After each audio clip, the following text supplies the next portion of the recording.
মধু হই হই আরে বিষ খাওয়াইলা কোন হারণে মধুর এত দাম বাড়াইলা। বাতিল ব্র্যান্ড, বাংলাদেশের বাতিল ব্র্যান্ডের মধু। এই যে মধু মধু মধু মাত্র 10,000 টাকা কেজি। 10,000 টাকা কেজি বাতিল ব্র্যান্ডের মধু। এটা দাম কত হইব? এটা made in Germany, made in Germany. গুগলে সার্চ দিয়ে দেখবেন কত।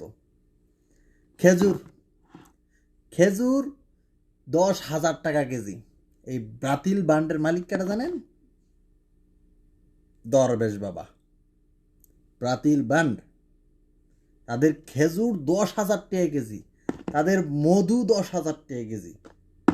চিন্তা করা যায়? আর এইগুলো খায় কারা? কোনো বৈধ উপার্জনকারী কোনো দিন এগুলো খাইতে পারবে না। আর এতদিন ভোক্তা অধিদপ্তর কেন ওই জায়গায় যায় নাই, ওইটাই হচ্ছে আরও বড় প্রশ্ন। এই ভোক্তা অধিদপ্তর কেন এতদিন ওই জায়গায় যায় নাই, ওইটার জবাবদিহিতা করা দরকার।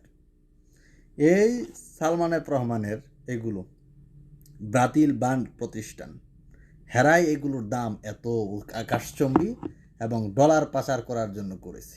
10,000 টাকা মধু, 10,000 টাকা